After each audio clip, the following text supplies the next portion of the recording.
Hai hai hai, selamat datang kembali di channel Min Donghua. Kali ini kita akan melanjutkan cerita Donghua, Battle Troop di... Sebaiknya jangan bertindak gegabah. Saya dengar orang ini telah membunuh banyak saudara kita. Pada saat ini, ada seseorang dengan wajah serius, bahkan ekspresinya tidak memiliki senyum di wajahnya. Dia bahkan dengan serius menyaksikan pertempuran di medan perang. Namun Chen Sheng tiba-tiba berkata sambil mencibir, "Kita semua adalah saudara, satu ayah dan ibu yang sama. Meskipun bakat kita sangat berbeda, tapi jika kita semua bertarung sampai mati, kecerdasan dan aura kita juga merupakan bagian dari ayah kita. Jadi Anda juga tahu bahwa situasi ini sekarang adalah situasi pengepungan. Bahkan jika orang ini adalah reinkarnasi dari yang mulia, jadi bagaimana kalau kita mengambil tindakan untuk membunuh orang ini? Terlebih lagi, putri ketiga ada di sini untuk bersaksi. Jadi mengapa kita harus takut?" Saat dia berbicara, semua sosok menatap Su Yue. Namun dalam menghadapi mata yang tidak ramah ini, wajah cantik Su Yue tidak menunjukkan ekspresi apapun. Lagi pula saat dia mengikuti Xiao Yan, dia juga telah belajar banyak tentang temperamen dan sangat terpengaruh oleh Xiao Yan. Bahkan sampai batas tertentu, dia bukan lagi putri ketiga Taisu, dan dia adalah Qiu dari tim tak kena takut. Hanya saja sekarang dia tidak bisa mengambil tindakan dengan gegabah. Bagaimanapun dia adalah putri ketiga Taisu. Dan di matanya saat ini dipenuhi dengan kekhawatiran. Dia sebenarnya khawatir dengan nada aneh orang kuat Taisu ini. Dalam mengatakan ini, meskipun mereka mengeluarkan suara lembut, mereka tampaknya memiliki banyak prasangka terhadap putri ketiga yang telah kembali ke Taisu dari dunia sensi di masa lalu, sehingga mereka bahkan tidak punya rasa hormat sedikit pun terhadapnya. Bahkan mereka mengejeknya berkali-kali. Namun bagi Qiu, dia sudah terbiasa dengan kata-kata kasar mereka, sehingga dalam lingkungan seperti itu, meskipun saudara-saudaranya yang seharusnya merupakan garis keturunan dari ayahnya, tapi dia tampak semakin asing dengan saudara-saudaranya. Pada saat ini, tiba-tiba terjadi ledakan keras di medan perang, dan pertempuran sengit terjadi antara kedua sosok tersebut.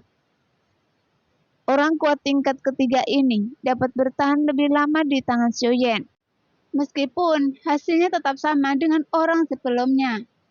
Sekarang, kesombongan pria sebelumnya telah digantikan oleh rasa takut pada Xiao Yan, karena pada saat ini tubuhnya terbakar habis-habisan dan vitalitas dengan cepat menghilang di bawah nyala api Xiao Yan. Meskipun pria kuat itu memiliki naluri untuk bertahan hidup, tetapi sekarang sudah terlambat dan sepertinya tidak ada seorang pun dari Taisu yang mau membantunya. Segera avatar jangkrik emas langsung melahap pria itu dalam pertempuran, sehingga Xiao Yan dapat membunuhnya dengan cepat. Namun alasan bisa membunuh orang kuat tingkat ketiga Dewa Abadi ini, Xiao Yan juga mengandalkan berkah dari kekuatan avatar Jinzhan untuk menutupi kekurangan kekuatan Xiao Yan. Meskipun setelah Xiao Yan mencapai keabadian para dewa, dua kekuatan asli api dan guntur bukanlah yang sebenarnya. Oleh karena itu, dengan melawan orang kuat dari Taisu, Xiao Yan juga dapat menampilkan semua kekuatan yang telah terakumulasi setelah terobosan Xiao Yan. Sehingga kekuatan tempurnya bahkan di luar imajinasi Xiao Yan, karena seharusnya tingkat ketiga juga bukan tandingannya. Hanya saja saat ini, tidak mungkin bagi Xiao Yan untuk secara akurat mengevaluasi kekuatan tempurnya sendiri. Bagaimanapun kekuatannya saat ini masih terlalu lemah. Mungkin jika musuhnya adalah orang kuat dari dunia sensi, bahkan jika Xiao Yan dapat menyelesaikan pembunuhan lompatan kata, tetapi tidak mungkin bagi tubuh Xiao Yan tanpa luka. Pada saat ini, sepertinya medan perang tidak mencapai efek yang Taisu harapkan, karena setidaknya sejauh ini mereka tidak dapat melukai Xiao Yan sama sekali. Dan jika situasinya ini terus berlanjut, jika mereka terus mengirim orang yang terlalu lemah seperti ini, maka Taisu akan kehilangan pasukan dan jenderal. Jadi situasi ini hanya akan merugikan Taisu daripada keuntungannya. Namun Xiao Yan juga tahu bahwa orang kuat di samping Su Yue juga belum mengambil tindakan, dan Xiao Yan juga dapat mengkonfirmasi hal ini. Segera kekuatan jiwa yang tersebar dengan cepat mengunci sosok orang kuat yang berada di sebelah Qiu-Qiu, dan Xiaoyan juga melihat Qiu-Qiu. Hanya saja Xiaoyan segera membuang mukanya, seolah-olah di mata Xiaoyan Qiu-Qiu adalah orang asing dan tidak mengenali Qiu-Qiu. Tapi Qiu-Qiu juga tahu mengapa Xiaoyan seolah-olah tidak mengenalinya, karena Xiaoyan tidak ingin melibatkannya dalam air berlumpur ini. Bahkan Xiaoyan ingin melindunginya, dan Qiu-Qiu juga merasakan masalah ini di dalam hatinya. Matanya berkedip, dan dia berpikir tentang bagaimana cara Xiaoyan dapat bertahan saat ini. Apakah Anda terlalu malas sehingga Anda hanya mengirim sampah-sampah ini? Pada saat ini, Xiaoyan menatap Su Aqing di sebelah Qiu-Qiu dan berbicara dengan arogan. Sialan, orang ini berani mengucapkan kata-kata arogan, padahal dia seperti binatang yang terperangkap, sehingga dia benar-benar tidak punya pilihan selain mati. Kakak kedua, biarkan saya mengambil tindakan dan membunuh orang ini.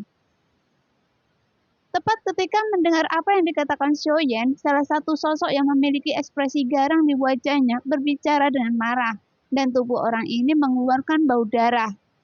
Sekilas dia seperti pembunuh yang sangat kejam, dan hal yang paling luar biasa di belakangnya adalah sebuah pedang hitam yang ditangguhkan, yaitu pedang pengejar jiwa kekosongan miliknya. Pedang ini berwarna hitam seperti tinta. Jika Anda diperhatikan lebih dekat, Anda akan melihat bahwa pedang itu ditutupi dengan keheningan halus dan 9 segel emas dewa yang berada di tubuh pedang tersebut. Jadi, bisa dibayangkan betapa kuatnya pedang itu.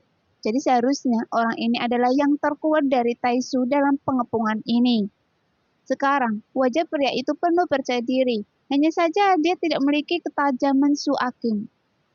Karena itu adalah perasaan yang hanya bisa dirasakan setelah membunuh terlalu banyak orang dan berlumuran darah dari orang yang tak berhitung jumlahnya.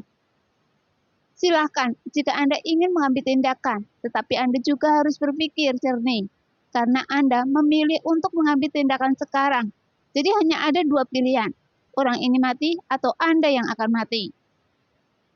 Suara Su Aqing tiba-tiba keluar perlahan. Meskipun kekuatannya saat ini hanyalah dewa pertempuran, tetapi kata-katanya adalah perintah Taisu.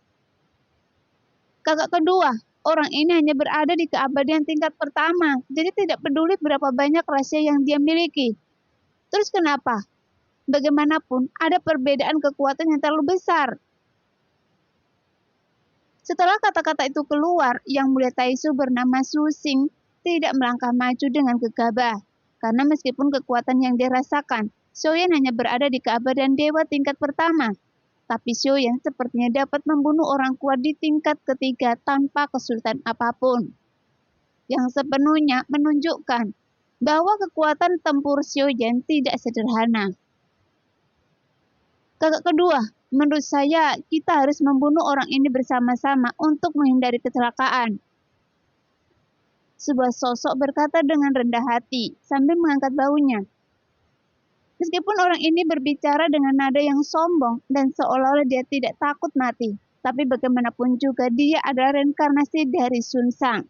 Jika orang ini menyembunyikan kekuatannya, atau jika banyak orang kuat dari Taisu saya mati di tangannya, dengan cara yang mengejutkan, dia harus membayar kerugiannya. Jika kita berdua berani bergabung untuk membunuhnya, kita harus bekerja sama. Pria lain di sebelahnya bertubuh tinggi, dengan otot yang kokoh. Seperti pria ini memiliki beberapa pencapaian dalam kekuatan tubuh fisik.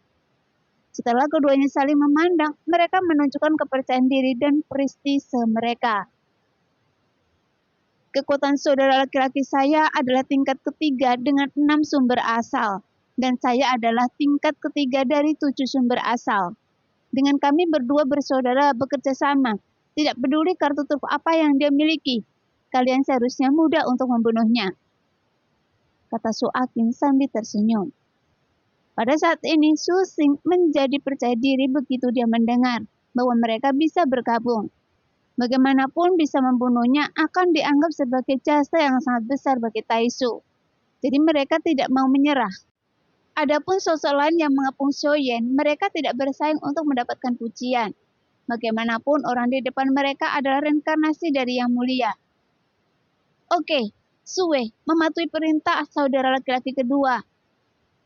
Sambil berbicara, niat membunuh melonjak dari mata Sue dan menunjukkan kekuatan.